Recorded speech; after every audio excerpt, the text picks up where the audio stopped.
여러분 안녕하십니까. 2025년 11월 13일 이민멘토의 주식 레벨업 시작해 보도록 하겠습니다. 네, 오늘 11월 13일 본격적인 수능일입니다. 그렇기 때문에 여태까지 수능 대비해서 많은 준비를 했던 부분에 대해서 모든 실력을 다 쏟아 부으셨길 바라고요. 정말 다들 좋은 결과 나타나셔서 원하는 곳에 가시기를 바라겠습니다. 정말 수험생 여러분들 그리고 수험생을 둔 우리 구독자 여러분들도 많이 고생하셨습니다.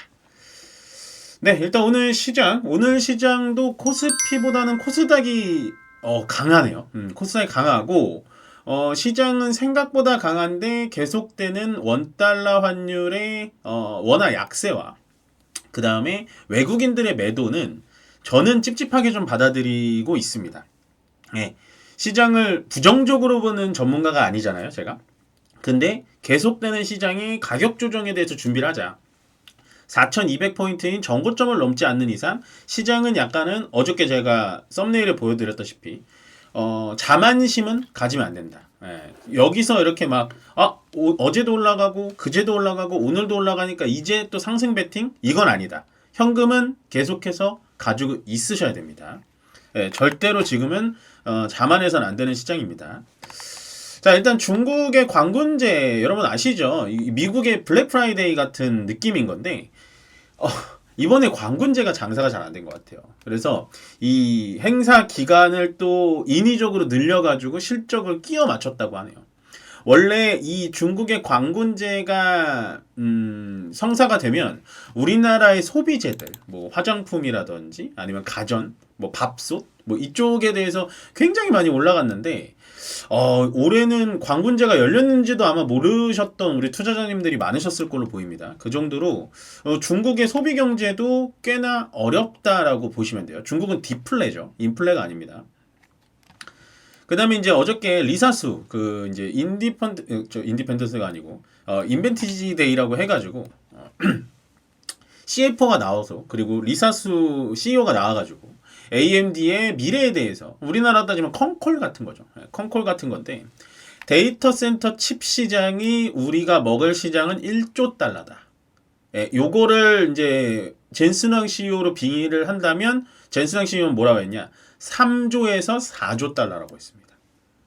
그러면 지금 AI의 버블이라는 게 과연 맞을까라는 생각을 해본다면 아직은 아니라는 거죠. 만약에 이렇게 컨콜에서 AMD가 얘기했는데도 어저께 AMD가 주가가 박살이 났더라면 야 진짜 AI 버블인가 보다 라고 생각할 수 있었는데 AMD가 컨콜에서 이렇게 좋게 발표를 하고 난 뒤에 어저께 기술주에서 AMD만 올라왔어요. 그러면 아직은 버블이 깨질 단계는 아니다라는 거는 아마 여러분들 많이 이해하셨을 거라 생각합니다. 그래서 데이터 센터 칩 시장 쪽에 대해서 우리가 공부를 여기서 이제 또 생각의 상상의 나래를 펼쳐야 되잖아요. 데이터 센터가 필요하려면 뭐가 필요할까요? GPU가 필요하죠. GPU가 필요하면은 이 칩, 반도체를 만드는 HBM 칩이 필요하겠죠. HBM 칩이 필요하면 또 뭐가 필요하나요? HBM만 필요한 게 아니고 앞으로 소캄, 소캄이 필요하면 뭐가 필요하지? 기판을 넣고 나서 돌리기 시작하면 뭐가 나오죠? 열이 나오죠. 열이 나오면 그걸 냉각시켜주는 냉각 기술. 그런 냉각 기술도 통하지 않아? 기판 자체를 바꿔야 돼. 유리기판. 이런 식으로 쭉쭉쭉쭉쭉 아이디어가 나오셔야 됩니다. 그래서 그 타이밍에 맞게 정말 1등 대장주들을 하나하나 차곡차곡 여러분들 계좌에 쌓아 가신다면 내년 상반기까지는 좀 좋은 결과가 있지 않으실까라는 생각을 합니다. 저는 충분히 그렇게 투자 아이디어를 드리고 있다라고 보시면 될 것 같고요. 자, 이거는 오늘 신조어 같아요. 바스닥. 꼭 바스락 같죠. 바스닥 장세 언제까지 이어질까? 이건 제가 지어낸 글귀인데 바스닥이 뭐냐면 바이오, 제약바이오 코스닥 장세입니다. 지금 제약바이오가 반도체가 쉬자마자 제약바이오가 움직이기 시작했거든요.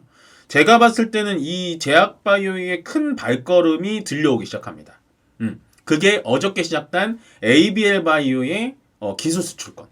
그게 바로 우리나라 코스닥 시장 제약바이오의 기술력의 산 증인이다라고 말씀드렸고 거기에 가장 먼저 깃발을 꽂은 건 알테오젠, 그 다음에 지금 ABL 바이오, 밑으로 펩트론, D&D 파마텍, 뭐 리가켄 바이오, 한미약품 이렇게 있다라고 생각하시면 돼요. 그래서 어저께 제가 제약바이오에 대해서 투자 예를 드렸죠. 투자를 하고 싶으시다면 지금은 제약바이오에서는 뭐 임상 실험이 어떻게 된 이런 기업들보다는 뭐 아니면 우리가 기존에 알고 있는 뭐 감기약 기성품을 파는 그런 회사보다는 기술 수출 플랫폼을 가지고 있는 회사. 예를 들면 알테오젠의 SC 제형 기술을 기술 수출 플랫폼으로 팔아서 뭐 저기 머크사에서도 팔고 뭐 그다음에 저기 존슨앤존스에도 팔고 이런 거를 보셔야 돼요. 예를 들어 ABL 바이오의 어저께 그래피바디 기술이라는 건 기존의 영국의 GSK에 팔았던 기술이랑 똑같은 겁니다. 그 정도로 기술 수출 플랫폼이라는 게 뭐냐면 사골 국물이라고 보시면 돼요. 사골 국물. 예를 들어 사골 국물에 떡국떡을 넣으면 떡국이 되고 사골 국물에 만두를 넣으면 만두국이 되고 저 요리를 잘 모르지만 아니면 사골 국물에 그냥 밥 말아 먹으면 곰탕이 되듯이 모든 재료를 다 쏟아 넣으면 그 재료가 맛있게 되는 육수라고 생각하시면 됩니다. 그래서 제약바이오의 강세는 연말까지 이어질 가능성이 높다. 아 멘토님 근데 지금 멘토님이 얘기하신 종목들이 다 고점이에요. 아니요. 오늘이 바로 내일의 저점이 될 수 있습니다. 네, 지금 시장은 저점에 깔려있는 종목들을 잘못 죽게 되면 계속해서 주가가 밑으로 길 거고요. 주가가 위쪽으로 올라가는 건 좀 부담스럽지만 따라잡으시면 추가 수익이 날 수가 있어요. 예, 아마도 지금 이 재방송을 듣고 있는 저희 기존 가족분들은 제가 무슨 말 하는지 아실 겁니다. 왜냐하면 제가 여태까지 이렇게 수익을 냈었던 섹터를 보면 종목명을 말씀드릴 수는 없지만 예를 들어 전력기기 같은 경우에 다 올라와 있잖아요. 저는 그런 꼭대기에서 잡습니다. 저는 원래 양봉매매 그러니까 지금 같은 시장 분위기에서는 분위기를 타고 거래가 쫙 붙어서 신고가 나는 종목 그러니까 신고가 매매를 잘하기 때문에 신고가에 딱 잡아가지고 20% 먹고 그냥 나오는 거예요. 네, 지금도 그렇게 하고 있어요. 네, 물론 바로바로 올라가지 않고 또 눌렸다 올라가고 막 이렇게 하는데 아무튼간 뭐 예를 들어서 지금 시장은 약간은 신고가 매매를 하시는 게 저는 좋아 보인다 보시면 될 것 같고 오늘 제가 레벨업에서 조금 무게감 있게 말씀드리고 싶은 게 이거예요. 오늘 좀 조사를 제가 해왔는데 제 말이 정답은 아닙니다. 왜냐하면 저는 주식 전문가지 원달러 환율의 전문가는 아니기 때문에 거기에 대해서는 약간 좀 들으실 부분만 골라서 들으시면 돼요. 원달러 환율이 좀 부담스러워요.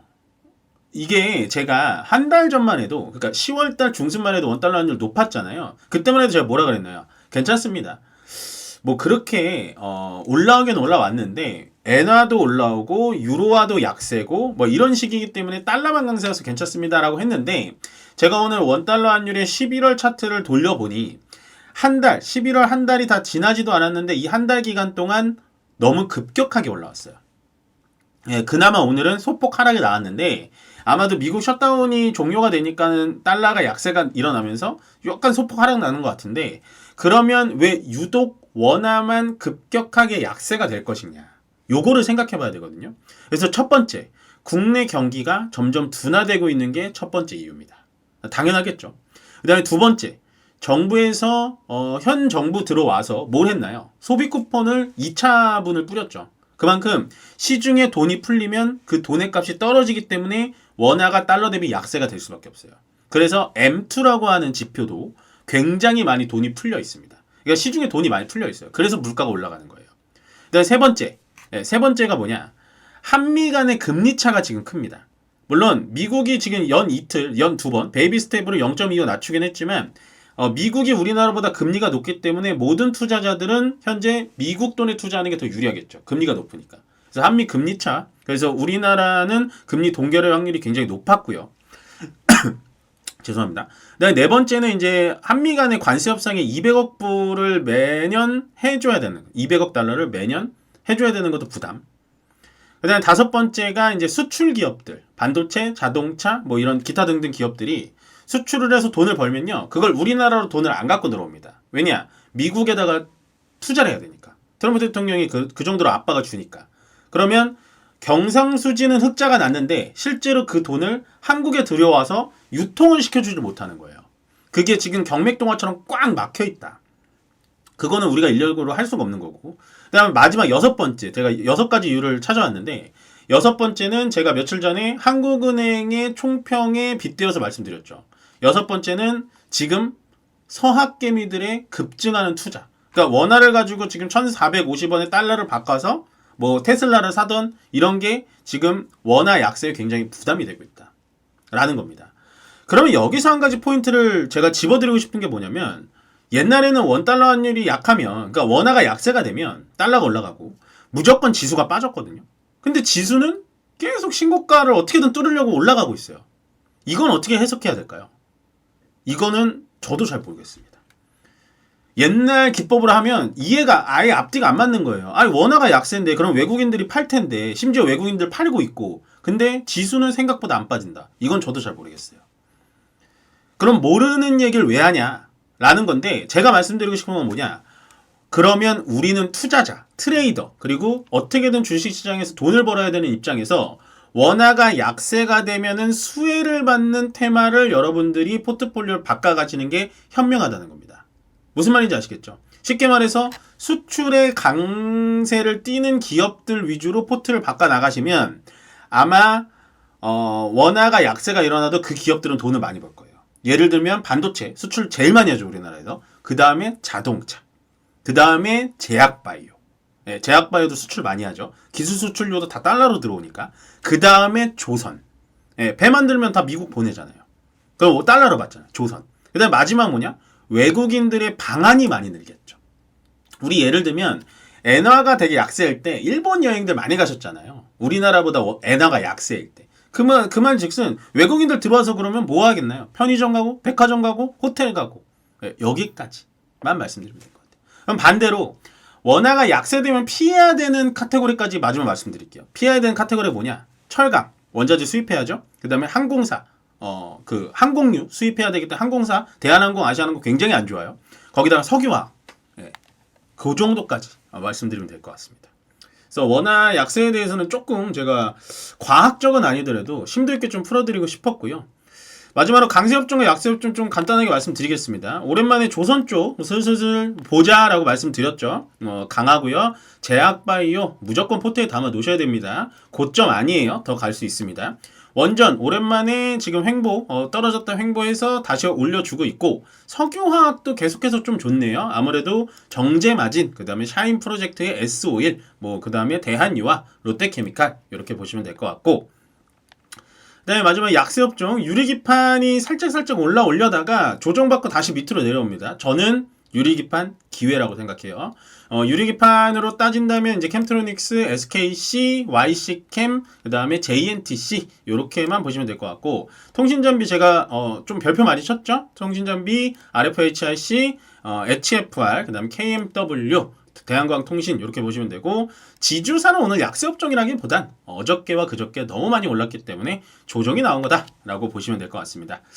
네, 그럼 오늘 주식 레벨 여러분 여기서 마무리 짓고요. 정말 다시 한번 말씀드리지만 수능을 보신 분들, 그리고 수능을 보는 자녀분을 두신 분들, 많은 분들 고생 많으셨고 저는 여기서 물러가도록 하겠습니다. 고맙습니다.